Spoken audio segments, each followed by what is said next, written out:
प्रशांत किशोर के रडार पर नहीं लेते हैं। ये बिहार देश का सबसे बड़ा राजनीतिक दलाल है। इसके पास कोई उद्देश्य नहीं है, कोई विचारधारा नहीं है, कोई सिद्धांत नहीं है। इसके लिए हम इसको कहते हैं कि जब जाति धर्म संप्रदाय के बात करने वाला नेता का चुनाव ही करना है, जब झूठ बोलने वाला नेता का ही चुनाव करना है, जब समझिए किसी के बेटा को वास्ता दे करके वोट लेने वाला नेता का ही चुनाव करना है, तो लालू जी नीतीश जी कौन खराब है कि वो नया चोर चोट्टा के हम बैठा देंगे।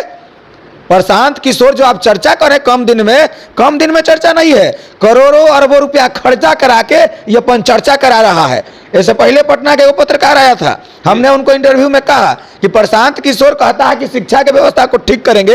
कैसे ठीक करेंगे? पलायन को बंद करेंगे। कैसे बंद करेंगे? खाली रोजगार, ये जो मजदूर जा रहा है वो बंद हो जाएगा तो पलायन बंद हो गया। पलायन का मतलब होता है शिक्षा के क्षेत्र में पलायन, स्वास्थ्य के क्षेत्र में पलायन, व्यापार के क्षेत्र में पलायन, उद्योग के क्षेत्र में पलायन, और मजदूरी के लिए जो पलायन करने जाता है उस सब के लिए पलायन होता है। उसको रोकने की हम बात करते हैं। प्रशांत किशोर सोझे पलायन बंद करने की, जैसा नीतीश कुमार 2005 में कहते थे ऐसे ही कह रहा है। तब इसको लगा प्रशांत किशोर के कि रे तो कवि जी कह रहा है, कई गो बात है।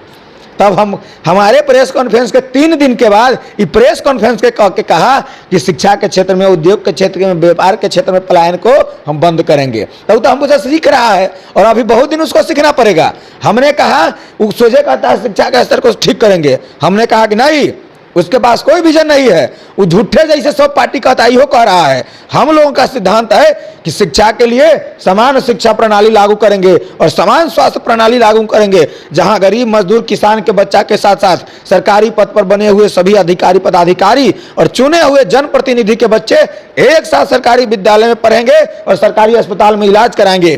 तब वो अपने पद पर बने रह सकते हैं, नहीं तो पद पर बने रहने का कोई अधिकार नहीं हुआ। ये हुआ व्यवस्था। अच्छा, लगातार जो है प्रशांत किशोर पिछले कई वर्षों से राजनीतिक सलाहकार के तौर पे जाने गए हैं। कभी नीतीश कुमार के राजनीतिक सलाहकार रहे, बंगाल में जब चुनाव होता है तो ममता बनर्जी के राजनीतिक सलाहकार रहे हैं। फिर आपसे सीखने की उन्हें जरूरत कैसे है? सलाहकार किसी का नहीं रहा है, वो प्रचारक है, प्रचार करता है।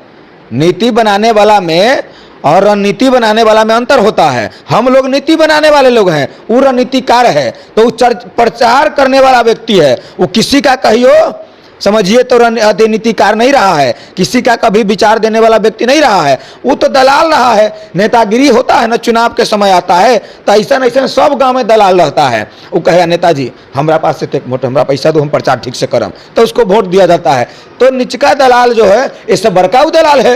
अब समझिए, ये आदमी कहा कि भाजपा ठीक है इसको वोट दो, कांग्रेस ठीक है इसको वोट दो, समाजवादी पार्टी ठीक है इसको वोट दो, नीतीश कुमार लालू जी ठीक है, राजद ठीक है इसको वोट दो। वहां जाके कहा बंगाल में ममता बनर्जी ठीक है इसको वोट दो, और फिर कहता है ये सब खराब है, हम निमन है, हमको वोट दो।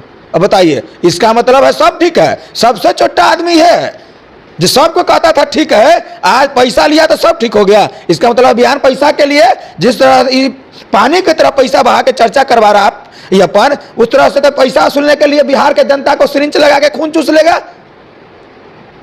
तो कैसे ठीक हो गया? ये बिहार के लिए सबसे घातक है। प्रशांत किशोर जैसे लोगों को बिहार से बाहर रखने की आवश्यकता है। इसको बिहार में नहीं टपने दे बिहार के लोग। अच्छा विकास कृष्ण जी, आप कभी भी बड़े सुंदर रह चुके हैं।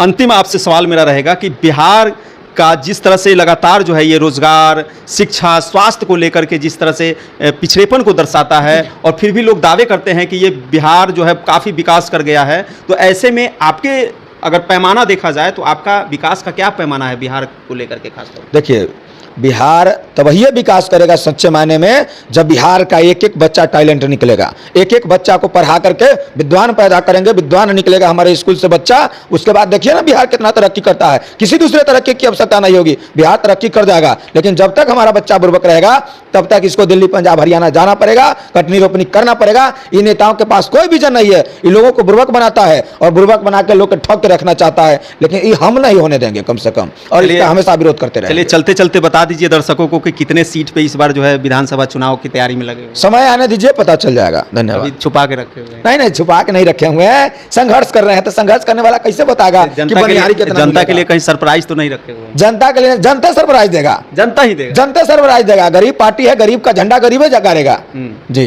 चलिए बहुत बहुत धन्यवाद। तो अभी आपने क्या देखा इन सभी वीडियो में, अपनी प्रतिक्रिया कमेंट सेक्शन में जरूर दें और वीडियो को ज़्यादा से ज़्यादा शेयर करें और बने रहे हमारे साथ और देखते रहे कनेक्टिंग बिहार न्यूज़। बहुत बहुत धन्यवाद। नमस्कार, जय हिंद, जय भारत, जय बिहार।